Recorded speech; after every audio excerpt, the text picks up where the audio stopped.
Kakalansi lang ng China ng isa sa pinakamatagumpay nitong initial public offering sa kasaysayan. At kapag ipinakita ko sa iyo ang mga numerong ito, hindi ka maniniwala kung gaano kabilis. Itinatakda ng bagong kumpanyang Chino na ito ang sarili nito para direktang hamunin ng Nvidia, ang pinakamahalagang higanteng teknolohiya ng Amerika sa pandaigdigang industriya ng microchip. Alam ko matindi ang pahayag na yan.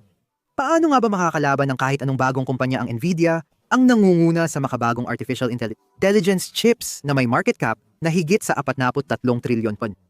Alam mo bang ang Chief Executive Officer ng More Threads, kumpanyang Chino ng GPU na bagong naglista, ay si James Zhang, dating Vice President ng Nvidia na 14 na taon ding nagpatatag ng operasyon ng Nvidia sa China.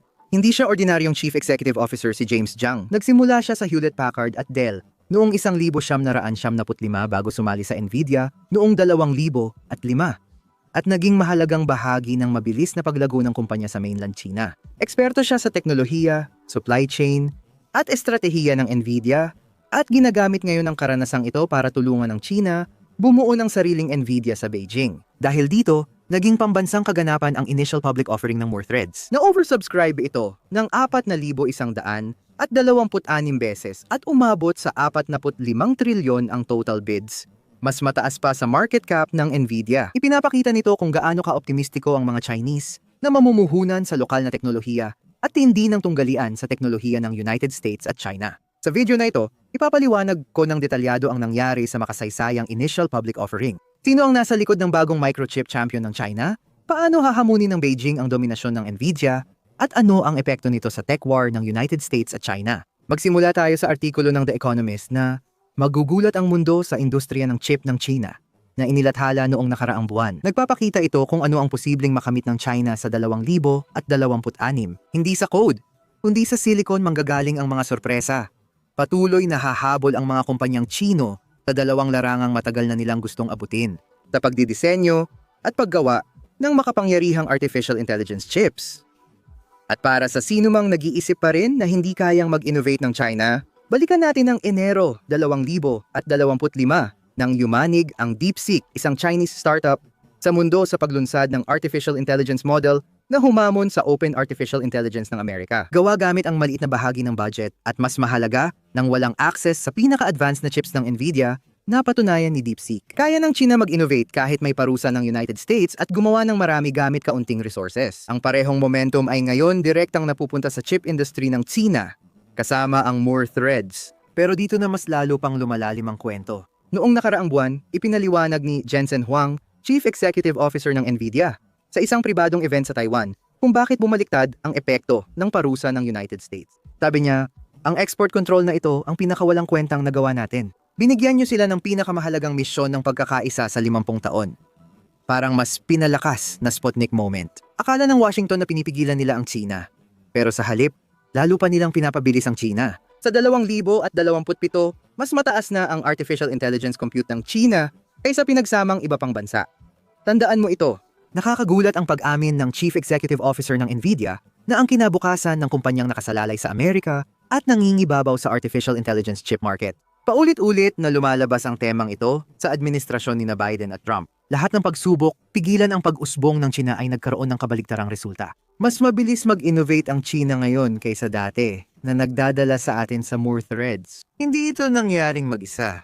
Kasama ito sa pambansang layunin ng China na lumikha ng sariling Nvidia at tapusin ang dominasyon ng Amerika sa global semiconductor supply chain. Si Gina Raimondo, dating kalihim ng komersyo ni Joe Biden, ay umamin na bigo ang mga parusa ng United States. Panoorin ang sinabi niya sa Harvard kamakailan. Now, ang China to ay may napaka-epektibong pulisya sa industriya, nakakamangha, nakakagulat. Ibig kong sabihin, sino mang tagahanga na nasa isang BYD na kotse, napakaganda ng kotse, mahusay ang takbo, napakaganda talaga. Tingnan mo ang Huawei, kamangha-mangha talaga, akala ng mga tao sa gobyerno noong dalawang nakaraang administrasyon na mapipilayan nila ito. Bumalik si Huawei na mas malakas at gumagawa ng kakaibang chips. Nakakagulat, di ba? Sabi niya hindi epektibo ang parusa pero kunwari wala siyang alam sa paggawa nun. Pero may ebidensya ako. Narito ang sinabi ni Raimondo noong 2022 at ito ay nakapublish pa rin sa opisyal na website ng gobyerno ng United States. Patuloy naming poprotektahan ang aming kalamangan at pananatilihin ang malaking agwat sa mga pangunahing teknolohiya. Nagpatupad kami ng mga patakaran at teknolohikal na kontrol sa pag-export para hadlangan ang China na makabili at makagawa ng advanced na computing chips na gamit sa pagsasanay ng malalaking artificial intelligence models. Ang mga bagong patakarang ito ay mga estratehikong target at idinisenyo upang protektahan ang ating pambansang seguridad. Ngayon, habang papalapit ang 2026 lumalago ang artificial intelligence industry ng China at malapit na ang Moore Threads gumawa ng kasaysayan. Alamin natin kung bakit. Naghatid ang initial public offering na ito ng malaking epekto sa global tech industry dahil karamihan sa labas ng China ay hindi pa kilala ang Moore Threads bago ito naging viral. Sa China, ang kumpanyang ito ay simbolo ng pagkakataon ng bansa na gumawa ng sariling teknolohiya, hindi lang basta startup. Nvidia, pinamumunuan ng isang tao na kabisado ang Nvidia sa loob at labas. Itinatag ni James Zhang, dating vice-presidente ng Nvidia, ang Moore Threads noong 2020 matapos ang 14 na taon sa pagpapalago ng Nvidia sa mainland China. Simula pa lang layunin niya hindi lang magtayo ng chip company kundi bumuo rin ng GPU ecosystem. Nasa loob ng China ang lahat ng hardware, developer tools, artificial intelligence training frameworks at iba pa. Para maintindihan ito, may dapat kang malaman. Ang tunay na lakas ni Nvidia ay hindi ang makapangyarihan nitong mga GPU, kundi isang bagay na tinatawag na CUDA. At huwag kang mag-alala kung hindi mo pa ito narinig. Ang CUDA ay operating system at software layer na nagbibigay daan sa artificial intelligence engineer na mag-train ng modelo, magpatakbo ng simulation, gumawa ng video game, at magproseso ng malaking datos. Ang CUDA, lihim na wika ng Nvidia, ay naging pundasyon ng global artificial intelligence industry sa loob ng 15 taon. Lahat ng artificial intelligence lab ay gumagamit nito. Bawat developer ay umaasa rito. At kung wala ang CUDA, hindi maghahari sa mundo ang mga GPU ng Nvidia. Pero matagumpay na nakagawa ang Moore Threads ng sarili nilang bersyon ng CUDA. Tinawag itong Musa at ginawa para compatible sa Nvidia ecosystem. Ibig sabihin, pwede nang mag-train ng advanced artificial intelligence models ang mga Chinese developer gamit ang Moore Threads hardware at tools na katulad ng Nvidia. Ito ay isang bagay na sinabi ng mga eksperto na aabutin ng isang dekada o higit pa bago magawa ulit. Pero nagawa ito ng Moore Threads sa loob lang ng ilang taon. Ang tunay na sikreto ng Moore Threads ay ang Chief Executive Officer nito, si James Zhang, at ang kanyang reputasyon bilang taon ng Nvidia sa China sa loob ng maraming taon. Pag-alis niya sa Nvidia para magtayo ng sariling kumpanya, ginamit niya ang karanasan at reputasyon para makaakit ng mahuhusay na inhinyero mula Nvidia, advanced micro devices at iba pang top tech platform sa China. Dahil sa tagumpay ni James Zhang, nakakuha ang Moore Threads ng malaking puhunan mula sa mga big tech companies sa China gaya ng ByteDance, Tencent at Sequoia China. Kapag malaki ang puhunan ng mga kumpanyang ito, ibig sabihin, tinitingnan nila ang Moore Threads bilang mahalagang bahagi ng hinaharap ng artificial intelligence sa China. Ang Nvidia at Advanced Micro Devices ay naglalabas ng bagong GPU architecture kada 2 hanggang 3 taon. Pero ang Moore Threads ay nakapaglabas ng 4 na henerasyon sa loob ng 4 na taon.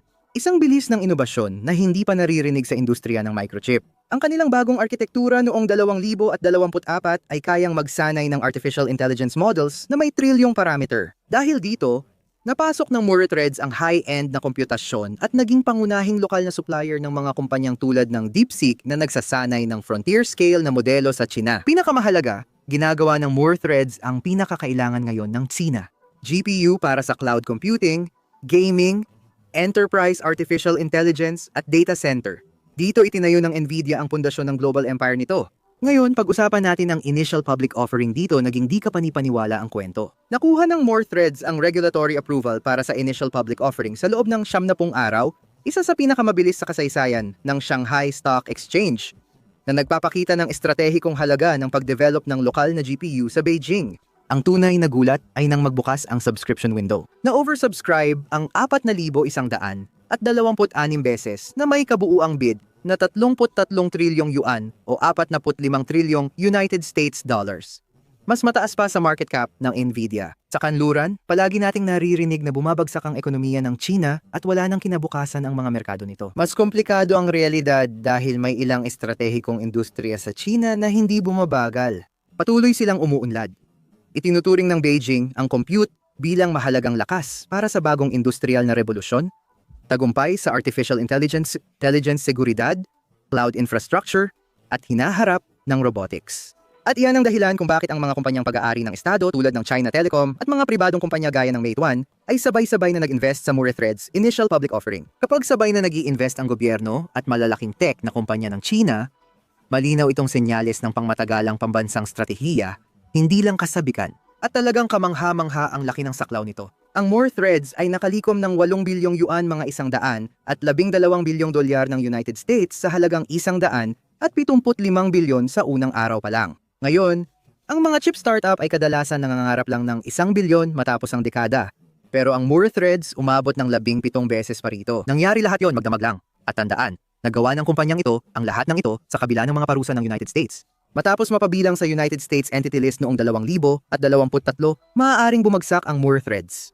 Sa halip, lalo pa silang nagsumikap, nag-restructure, pinasimple ang operasyon, at ayon sa mga internal na liham, idineklara nila na walang makakapigil sa aming determinasyon na gumawa ng world-class na GPU. 2 taon ang lumipas, sumabog ang demand para sa artificial intelligence sa loob ng bansa, at bumalik ang kumpanya na mas malakas pa. Kung may isang bagay kang tatandaan mula sa video, ito sana dahil dito makikita kung bakit mahalaga ang initial public offering na ito para sa China. Hindi nilalabanan ng More Threads ang Nvidia. Mananatili itong isang respetadong Amerikanong tech company na humuhubog sa global artificial intelligence. Gumagawa ang More Threads ng paraan para hindi na kailanganin ng China ang Nvidia. At iyan mismo ang dahilan kung bakit nag-aalala si Jensen Huang. Alam niya na isa ang China sa pinakamahalagang merkado ng artificial intelligence chip sa buong mundo. Nakita niyang bumagsak ang Nvidia mula 75% market share sa China hanggang halos mawala matapos ang export control. Alam ni Jensen na ang mga kumpanyang tulad ng More Threads ay lumilitaw para punan ang puwang na yon. Bumuo ng sariling ekosistema sa bansa na susuporta sa lahat ng bahagi ng teknolohiyang stack ng China. Kung may pinatunayan ako sa iyo sa video natin ngayon, iyon na yon. Mas mabilis kaysa inaasahan ng karamihan ang karera sa teknolohiya ng Estados Unidos at China. Mahalagang yaman pa rin ang microchip sa bawat bansa. Pero lumilipat na ang kompetisyon sa teknolohiya, lalo na sa artificial intelligence automation. Pero isa ring larangan na maaaring hindi mo pa naisip noon, at iyon ay ang mga humanoid na robot. Parehong tinuturing ng United States at China ang humanoid na robot bilang susunod na malaking inobasyon na magpapabago sa pagmamanupaktura, depensa, lohistika at trabaho. At ang nasasaksihan natin ngayon ay ang simula ng isa sa pinakamahalagang teknolohikal na pagbabago sa ating panahon. Ang totoo, ang human robot ay nasa unang yugto pa lang ng aktual na paggamit sa totoong mundo. Noong huling bahagi ng 2025, ang mga humanoid ay kumakatawan lamang sa halos 0.2% ng pandaigdigang merkado ng robotika, kung saan karamihan sa mga unit ay gumagana sa loob ng mga pilot program at kontroladong kapaligiran tulad ng mga automated na pabrika. Mabilis ang pag-unlad at ang mga kumpanyang bumubuo ng bagong ekosistema ay nakakaakit na ng malalakas na estratehikong mamumuhunan sa mundo. Pangatlo, ang RiotScan ay kumpanyang gumagawa ng artificial intelligence, powered safety, at performance platform para sa autonomous robotic systems na tumutulong matiyak ang pagiging maaasahan sa totoong sitwasyon. Pang-apat, ang paano mag-robot ay isang pandaigdigang pamilihan na nag-uugnay sa mga negosyo at tagapagbigay ng robotic na solusyon para mapabilis ang paggamit ng robotics sa iba't ibang industriya. Formic ay isang robotics as a service na kumpanya na nag-aalok ng abot kayang automasyon sa maliliit at katamtamang manufacturer gamit ang subscription model. Suportado ng Lux Capital at Mitsubishi HC Capital America ang Formic, habang nagbibigay ang Humanoid Global ng paraan para makinabang ang mga retail investor sa pag-unlad ng kumpanya. Isa ito sa ilang pampublikong sasakyan na binubuksan ng access sa mga pribadong innovator sa robotics na dati para lang sa venture capital, institutional funds, o malalaking tech na kumpanya. Sa panig ng geopolitika, agresibong sumusulong ang China. Mayroon silang pambansang estratehiya tungkol sa humanoid na mga robot. Nagtakda ang Beijing ng mahigpit at panandali ang mga deadline at itinalaga ang pagdevelop ng humanoid na naging pambansang prioridad para sa China. Samantala, sumusulong ang Estados Unidos sa desentralisadong ekosistema gamit ang pribadong pamumuhunan, venture capital, at malalaking kumpanya ng teknolohiya. Alam ng dalawang bansa na ang pamumuno sa humanoid robotics ay maghuhubog sa susunod na henerasyon ng industrial na kakayahan at kompetisyon. Ang pangunahing tesis ng humanoid robotics ay nakabatay sa produktibidad. Mas maraming output gamit ang mas kaunting hadlang. Bagamat di tiyak ang panahon, malaki ang posibleng epekto nito sa ekonomiya at nasa simula pa lang ang teknolohiya.